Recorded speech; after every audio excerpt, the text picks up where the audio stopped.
Yo, what's up? Good morning. Ayan. At kumusta po kayo mga viewers, all subscriber at sa mga mabubuting sponsor. Good morning po sa inyong lahat at happy new year po sa ating lahat. So ito, at nandito ako sa may dagat. Ayan. Malapit na dun sa kabila. Ayan, pwede mo nang tawagin yung nasa kabila. Papasundo ka lang. At dito ako muna tambay kasi low tide naman. Okay pala dito yung signal dito sa pinakakanto.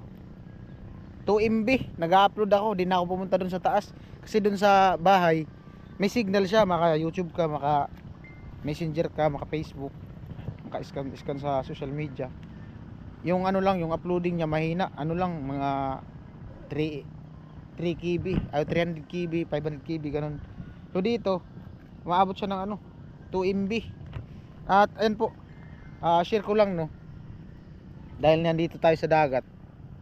Kagabi nag spear fishing.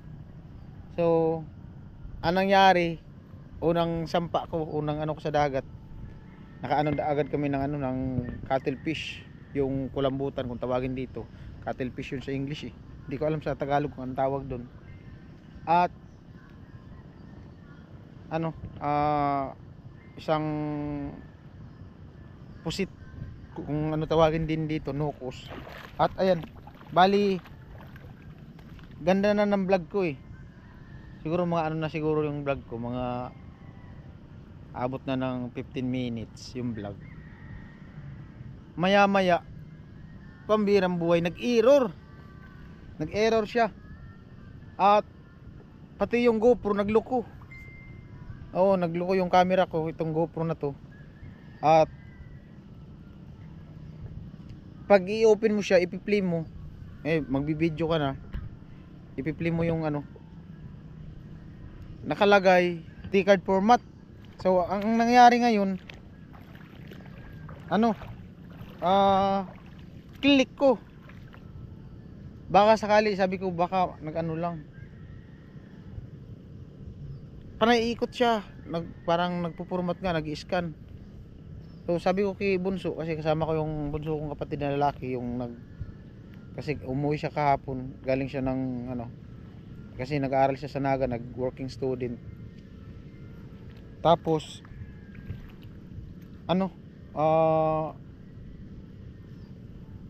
sabi ko sa kanya, uwi na lang kami kasi yung camera hindi na magamit, tapos baka lumala kasi mababasa. So ngayon, pagdating ko sa bahay, di pa ako nagbanlaw, pinunasan ko siya para matuyo talaga, tapos binuksan ko, parang nagmoy siya sa ilalim dun sa may lalagyan ng memory card, kasi nag-open naman yung GoPro eh. Pag dito ko sa gilid yung power on dito sa gilid, okay naman siya, okay naman yung niya, nag power on siya. Tapos nung ipi-play mo nga yung sa taas para makabideo ka, hindi talaga, nag-error talaga. So ngayon tinanggal ko, tapos di ko ginamit. Tapos nung nagising ako mga hindi nga ako nakatulog ng maayos eh. Paano yung tulog ko, sabi ko paano kaya to. Mahirap pa naman kasi mag vlog talaga pag cellphone talaga yung gamit mo. Oo, kasi kahit nasabihin natin maganda talaga yung kuha ng camera ng cellphone, iba pa rin talaga yung quality ng GoPro. So ngayon, nung naka-idlip ako, tapos pagising ko mga alas 12 yata yun ng ating gabi, kinuha ko yung GoPro, sinalang ko na naman yung memory card, play ko, ayaw talaga, ayaw. So anong nangyari, yung isang vlog ko sa kahapon nung nagpapaayos ako ng motor, ito nga ina-upload ko ngayon, ko muna, sinave ko muna. Tapos yung wala na yung mga video ko sa dito, yung nag-spear fishing kami kagabi, wala na, error na lahat.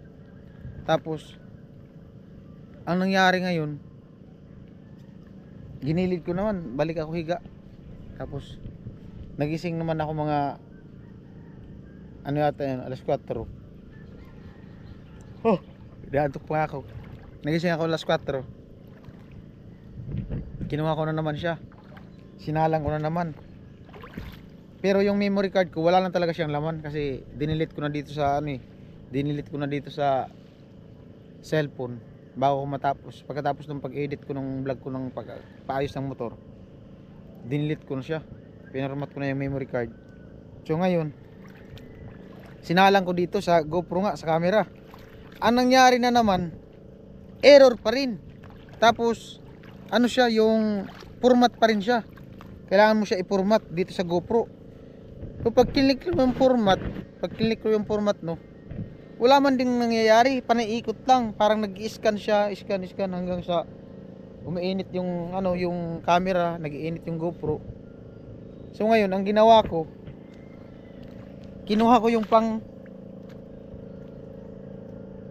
ginawa ko na yung sa bag ko, naalala ko, sabi ko, try ko kaya itong sungkitin tong ano, yung lalagyan ng memory card. Baka sakali na, baka dahil sa moist niya, may na dumi, tumigas, baka dun.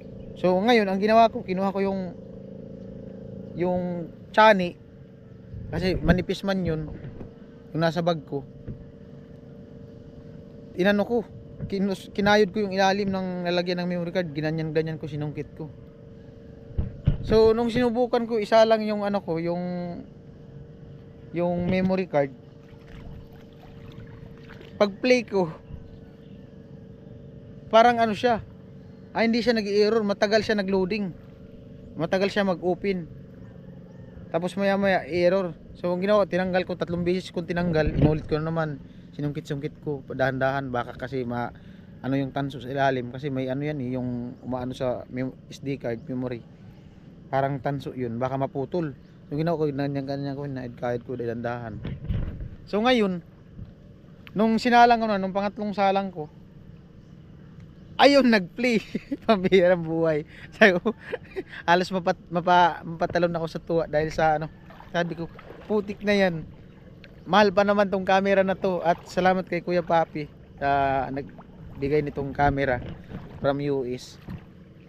Sabi ko, pambihira, paano kaya to sasalubungin natin 2025, yung camera natin sira. Pambihira. Sabi ko, basta di talaga ako makamove on kagabi. Mabuti na lang ito, kahit paano nagamit na naman natin ulit. Ayan. Oh. At ayan lang, share ko lang sa inyo kung ano yung ano. Iba pala yung mararamdaman mo pag iba talaga yung mararamdaman mo pag gamit mo na yung iniingatan mo na gamit, tapos biglang ganun ang mangyayari. Parang ayaw ko na tuloy ilublob sa tubig. Pambihirang buhay. Pero nakalock siya. Kasi kung hindi man siya nakalock, unang lublob pa lang, pag wala na. Matagal siya nag-error. Siguro nag-moist lang yung ilalim, no? Basta di ko alam, baka nagkataon lang talaga siguro. Depende yata yun sa basta wala akong di ko mapaliwanag. So yun lang, bumulang ako ng vlog. Ayan, advance sa Happy New Year pala sa ating lahat, no? At ngayon, December 31. Ayan. At ingat po tayo lagi, lalo na sa mga nagbibiyahe pa pauwi. Ayan, ingat po kayo lagi. At yun lang po, share lang. Maraming salamat po sa patuloy na suporta sa aking YouTube channel, at siyempre sa hindi pag-skip ng ads, at siyempre sa buong team at sa Pabahay Project ni Kuya Noli Vlog, kasama ang team Paway at mga solid sponsor. Ayan, maraming salamat po sa inyong lahat, at kita-kits tayo, Kamsur. Alright.